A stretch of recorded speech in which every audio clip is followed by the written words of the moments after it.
Hello guys, welcome है आप सभी का जी साइंस पर। और आज से स्टार्ट होने जा रही है हमारी क्लास 12th की क्लासेस। जैसे कि आप सबकी भाई बहुत ज़्यादा डिमांड थी कि मैम स्टार्ट करो, तो मैं आप लोगों के लिए स्टार्ट कर रही हूँ क्लास 12th की बायोलॉजी की क्लास से, जिसमें आज हम स्टार्ट कर रहे हैं आपके फर्स्ट चैप्टर से। फर्स्ट चैप्टर है आपका जीवों में जनन। लेकिन उससे पहले एक बार बता देती हूँ क्लासेस जो होंगी वो किस तरीके से होंगी। तो आपके सामने ना टाइम टेबल है। तो क्लासेस जो मिलने वाली है आपको class 11th 12th and 10th वाली, तो जी साइंस वाले चैनल पर जिस पर आप अभी हैं इसी पर मिलेंगी डेली शाम को 6 बजे। ठीक है, डेली शाम को 6 बजे मिलेगी, जिसमें मंडे वेंसडे एंड फ्राइडे आपकी होगी क्लास 12th, और ट्यूसडे थर्सडे एंड सैटरडे होगी आपकी क्लास 11th, और संडे हुआ करेगी आपकी क्लास 10th की क्लास। ओके, तो भाई अब तो किसी भी क्लास के बच्चे को डरने की जरूरत नहीं है। और संडे आपको नीट के स्पेशल लेक्चर भी मिलेंगे जहां पे मैं प्रीवियस से क्वेश्चन कराऊंगी।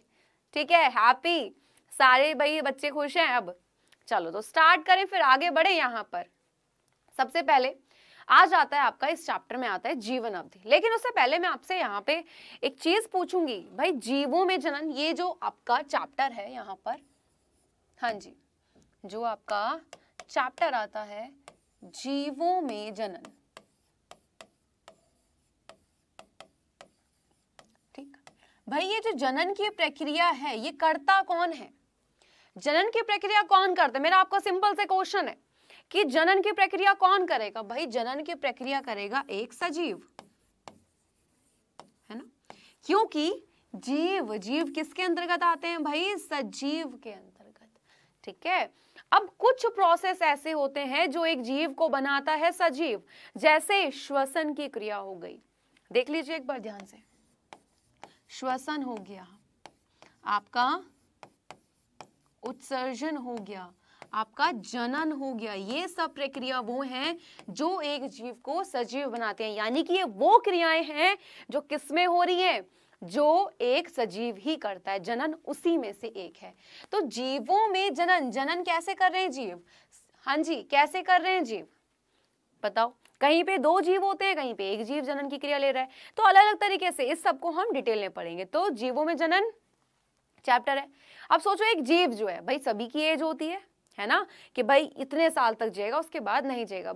यानी कि भाई एक टाइम आ जाता है कि भाई, यानी कि हर इंसान की या हर जीव की मृत्यु क्या है? सुनिश्चित है।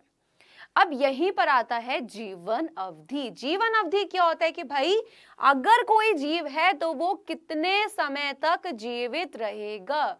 ये वाला पॉइंट क्या आ जाता है कि अगर कोई भी जीव है वो कितने समय तक जीवित रहेगा, ये वाला पॉइंट आया यहाँ पर। तो वो हमारी होती है जीवन अवधि। अगर आप नोट्स बना रहे हैं तो आपको क्या डालना है? सबसे पहले चैप्टर का नेम जीवों में जनन, उसके बाद आपकी जो फर्स्ट हेडिंग जाएगी वो जाएगी ये जीवन अवधि। और फिर अब डेफिनेशन किस तरीके से लिखनी है ध्यान से देखिए। तो किसी जीव के जन्म को लेकर, यानी कि भाई जन्म से लेकर प्राकृतिक मृत्यु की अवधि को जीवन अवधि कहते हैं। ठीक है, ठीक, बिल्कुल। तो किसी जीव के जन्म से लेकर, ठीक है, अब सोचो बेटा उसका जन्म हुआ है, ठीक है, प्राकृतिक मृत्यु क्या होती है भाई? जैसे एक्सीडेंट हो जाता है किसी का, वो मर गया, वो तो अचानक से एक नेचुरल डेथ जो होती है, तो वो अवधि, ये नहीं कि भाई किसी ने मार दिया आकर भाई इतने साल भी होती है, नहीं। एक प्राकृतिक जो होती है हर इंसान की, हर जीव की जो होती है, यानी कि जन्म से लेकर आपकी प्राकृतिक मृत्यु तक, ये जो बीच का समय होता है ये हमारी जीवन अवधि है। ठीक है, क्लियर बिल्कुल। तो किसी जीव के जन्म से लेकर कहां तक प्राकृतिक मृत्यु की जो अवधि होती है बेटा, वो हमारी क्या होती है? बता दो भाई, वो जो अवधि है वो हमारी जीवन अवधि होती है। अब हर जीव की अलग अलग होती है ना, हर जीव की अलग अलग होती है। अगर आप अपनी एनसीईआरटी उठाएंगे तो वहां पे कुछ जीव दिए हुए हैं और फिल इन द ब्लैंक किया हुआ है कि बताइए यहाँ पे क्या एज आनी चाहिए। तो जो भी आपके एनसीईआरटी में है और जो इंपॉर्टेंट है वो मैं आपको यहाँ पे बताऊंगी। तो हर किसी की अलग अलग होती है। जैसे हाथी कितना होता है बच्चा? 75 वर्ष। ठीक है, गुलाब 10 साल यानी कि 10 वर्ष। कुत्ता जो होता है 8 से 15 वर्ष। ठीक है, 20 साल तक जो रहते हैं वो बहुत ही कम ऐसे हमें देखने को मिले हैं, बहुत ही रेयरली। तितली 1 से 2 हफ्ते। आगे आ जाइए, कोआ 15 वर्ष, केला 25 वर्ष। ये सभी आपकी कॉपी में सबसे पहले जब आप जीवन अवधि की हेडिंग को वहां पर डालोगे, उसके बाद जीवन अवधि के बाद आपके ये जाएंगे, जितने भी मैं यहाँ पे लिखवा रही हूं आपकी एनसीईआरटी में ये दिए गए हैं, ठीक है। नेक्स्ट गाय 26 वर्ष। नेक्स्ट आ जाता है आपका तोता 150 वर्ष। तो ये 140 से 150 तक का रहता है तो हम 150 ही लिख देते हैं। आपकी एनसीईआरटी में 140 दिया हुआ है तो 140 से 150 में कोई ज्यादा वो नहीं है, तो यही माना जाता है। हर जगह आपको कहीं पे 140 मिलेगा, कहीं आपको 150 मिलेगा, ठीक है। नेक्स्ट मगरमच्छ जो होता है भाई कितना, 55 वर्ष, यानी कि 55 साल तक जीवित रहता है, यानी कि इसकी जो जीवन अवधि होती है। घोड़े की जीवन अवधि क्या होती है भाई, यहाँ पर वो होती है 50 साल। फल मक्खी 15 से 30 दिन होती है।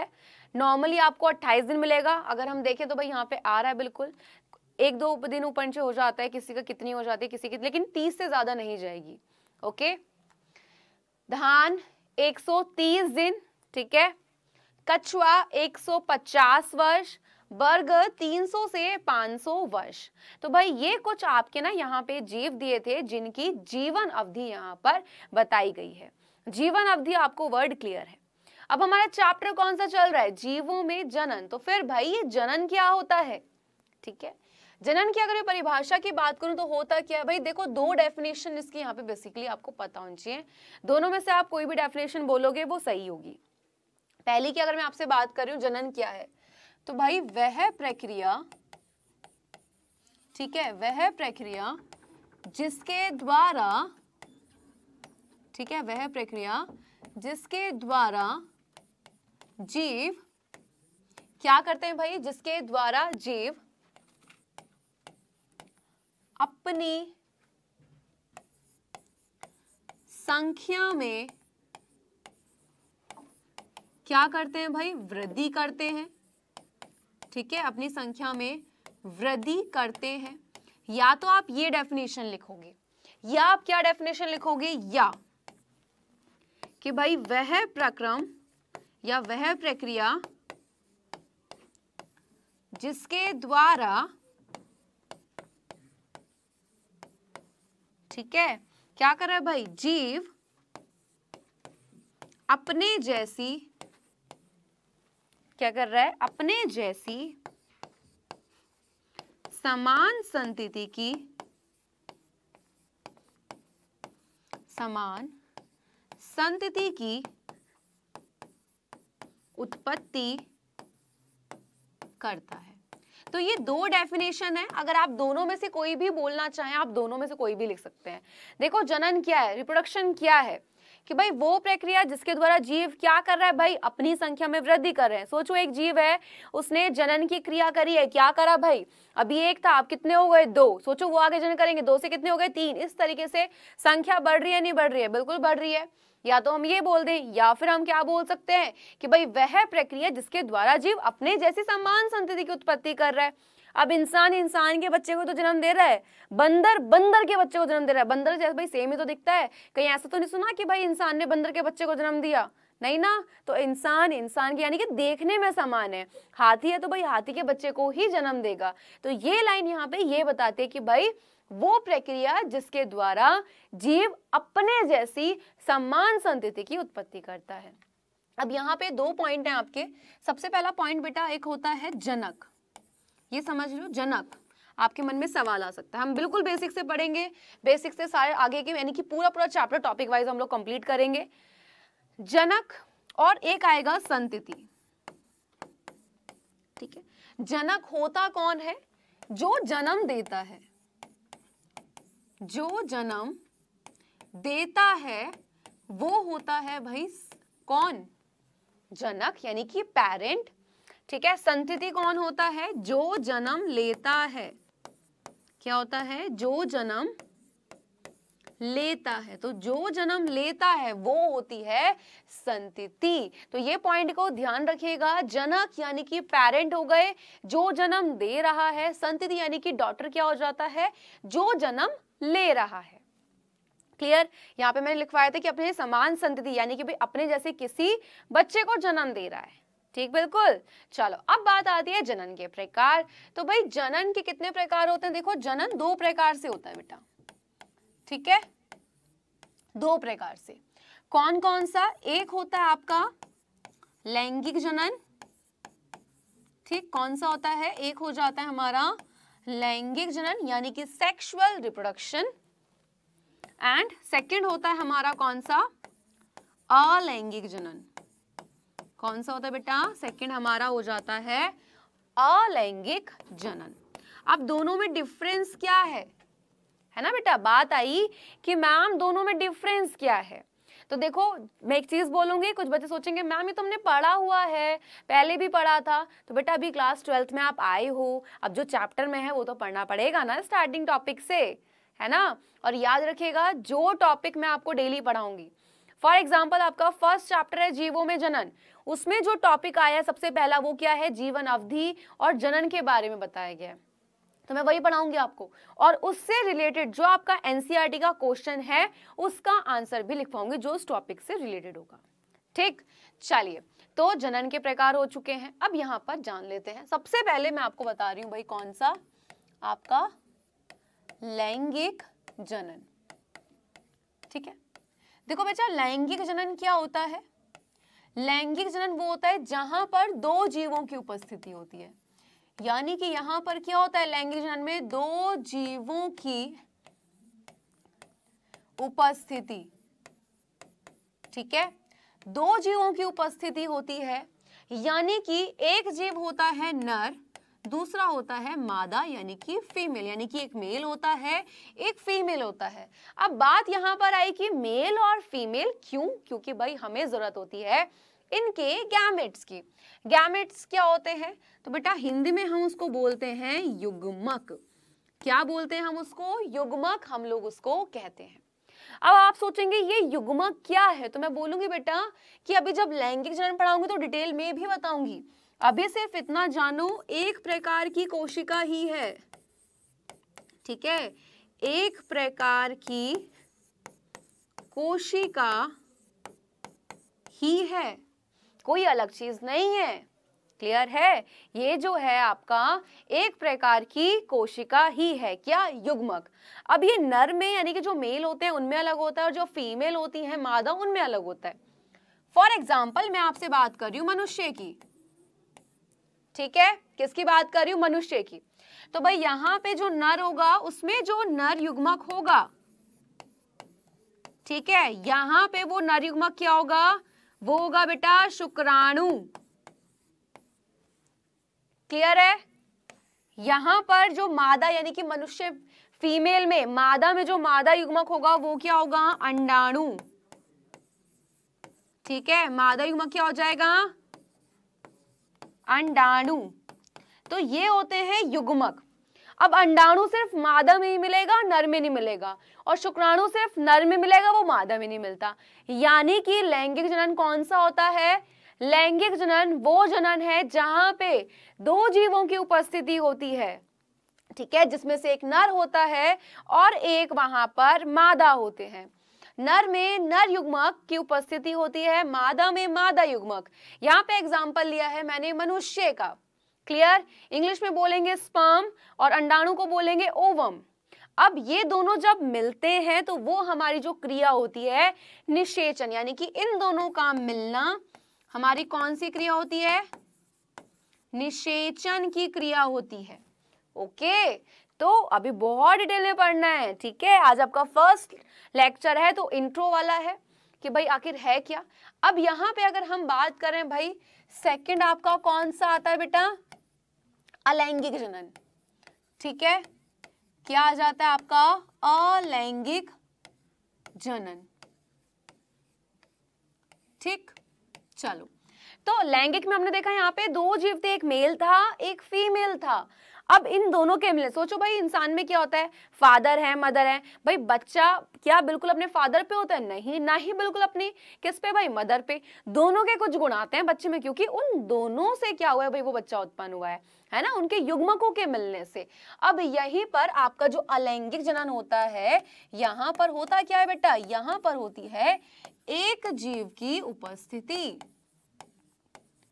ठीक है, क्या होती है, एक जीव की उपस्थिति होती है। यानी कि ये है एक जीव, ठीक है। अब ये जीव क्या करेगा, अपने जैसी समान संतति को, जो इसकी संतति थी, यानी कि अपने जैसी समान संतति को इसने जन्म दे दिया। क्या यहाँ पे मैंने बोला नर युग्मक है, क्या मैंने यहाँ पे बोला मादा युग्मक? नहीं, यहाँ पे एकमात्र कोशिका होती है। क्या होती है भाई, आपकी एकमात्र कोशिका होती है, यानी जो क्या करती है, जन्म दे देती है। याद रखिएगा यहाँ पर भाई दो लोग थे, भाई कौन कौन थे, नर था मादा, दोनों के युग्मक मिले, क्या हुआ भाई, वहां पे संतति को जन्म दिया। अब यहाँ पे विभिन्नता जो होती है, आप बोलोगे विभिन्नता क्या होता है, तो विभिन्नता को हम आम भाषा में बोलते हैं भाई बिल्कुल अलगपन होना, है ना, अलगपन, यानी कि भाई अलग है, विभिन्न है, अलग है। तो विभिन्नता कहाँ पर अधिक आएगी, बिल्कुल लैंगिक जनन में विभिन्नता जो होती है वो अधिक आती है, जबकि अलैंगिक जनन में विभिन्नता क्या आएगी भाई, अधिक आएगी, कम आएगी, बिल्कुल यहाँ पर जो विभिन्नता आती है, ठीक है, वो कैसी आती है, कम आती है। क्यों, क्योंकि भाई यहाँ पे तो दो जीवों ने भाग लिया है, जबकि अलैंगिक जनन में यहाँ पे सिर्फ एक जीव ने ही भाग लिया, ओके, और अपने जैसी समान संतति की उत्पत्ति करी। क्या कुछ डिफरेंस दिख रहा है भाई, बिल्कुल नहीं दिख रहा है। तो ये होता है हमारा अलैंगिक जनन। क्लियर है? चलिए अब आज यही टॉपिक पढ़ाऊंगी, जीवन अवधि क्या है, आपका जनन क्या है, कितने प्रकार का है। इसी से रिलेटेड आपका एनसीईआरटी का एक क्वेश्चन है कि जीवों के लिए जनन क्यों अनिवार्य है। अगर मैं आपसे पूछूं कि जीवों के लिए जनन क्यों अनिवार्य है, तो आप मुझे क्या आंसर देंगे, बताओ क्यों अनिवार्य है जीवों के लिए जनन, तो आंसर देखें। चलो, तो जनन जीवों का क्या है भाई, एक अति महत्वपूर्ण लक्षण होता है, ठीक है। यह एक अति आवश्यक क्या है, जैविक प्रक्रिया। जैविक प्रक्रिया क्या होती है, जीवों में होने वाली प्रक्रिया, ठीक है, जिसके द्वारा ना सिर्फ जीवों की उत्तरजीविता, ठीक, जैसे भाई इंसान है तो भाई पीढ़ी चलती आ रही है, भाई इंसानों की पीढ़ी चल रही है, मनुष्य हैं ये, तो उत्तरजीविता में मदद मिलती है, बल्कि इससे जीव जाति की निरंतरता भी बनी रहती है। जनन जीवों में अमृतत्व में भी सहायक है। क्या होता है भाई यहाँ पे, हाँ जी, जनन से जीवों की संख्या क्या होती है भाई, आपका बढ़ती है, ठीक है। जनन एक ऐसा माध्यम है जिसके द्वारा लाभदायक विभिन्नताएं एक पीढ़ी से दूसरी पीढ़ी में क्या होती हैं, क्या होती है बेटा, स्थानांतरण होती है। लक्षण एक पीढ़ी से दूसरी पीढ़ी में गए, है ना, उनसे उनकी आने वाली पीढ़ी में, तो क्या हो रहा है भाई, वहां पे वो आनुवांशिक लक्षण हो गए, तो विभिन्नता भी वहीं से आएगी। नेक्स्ट क्या हो जाता है भाई, जनन जैव विकास, यानी कि जीव के विकास में भी सहायक होता है। इन समस्त कारणों के आधार पर कहा जाता है कि जनन जीवों के लिए अनिवार्य है। सिंपल, ठीक है। इस टॉपिक से रिलेटेड आपका एनसीईआरटी में एक ही क्वेश्चन था जो मैंने आपको करा दिया है। कल मैं जो कराऊंगी आपको, वो कराऊंगी अलैंगिक जनन, और इसके बारे में जो इसकी विधियां हैं वो भी बताऊंगी, ठीक है। और कुछ क्वेश्चन हम एनसीईआरटी के भी करेंगे जो इससे रिलेटेड होंगे। क्लियर है? एक बार मैं आपको वापस टाइम टेबल बता देती हूँ। आज की क्लास थी हमारी इंट्रो क्लास, यानी कि इस चैप्टर का हमने बिल्कुल बेसिक वाला पार्ट जान लिया है। कल अलैंगिक जनन पढ़ाएंगे, ठीक है। एक बार आप खुद से पढ़ के आइएगा, मैं तो पढ़ाऊंगी, लेकिन कल 11th की है तो नेक्स्ट पार्ट में हम पढ़ाएंगे, और नेक्स्ट क्लास जो होगी वो थोड़ी लंबी जाएगी बिकॉज अलैंगिक जनन की विधियां पढ़नी है। तो टाइम टेबल देख लीजिए, Monday, Tuesday, Wednesday, Thursday, Friday, Saturday and Sunday का पूरे हफ्ते क्लास चलती है यहाँ पर, जिसमें मंडे यानी कि MWF पर मंडे, वेंसडे एंड फ्राइडे होती है 12th, TTS यानी कि ट्यूसडे, थर्सडे एंड सैटरडे होती है आपकी 11th, और संडे होगा 10th का, और आपको नीट की भी कुछ स्पेशल क्लासेस मिलेंगी। तो डेली आना नहीं भूलना है जी साइंस पर शाम को 6 बजे, जहां पर आपको कराए जाएंगे सारे टॉपिक बहुत अच्छे से। तो आज के लिए रखते हैं इतना ही, तब तक के लिए bye bye and take care.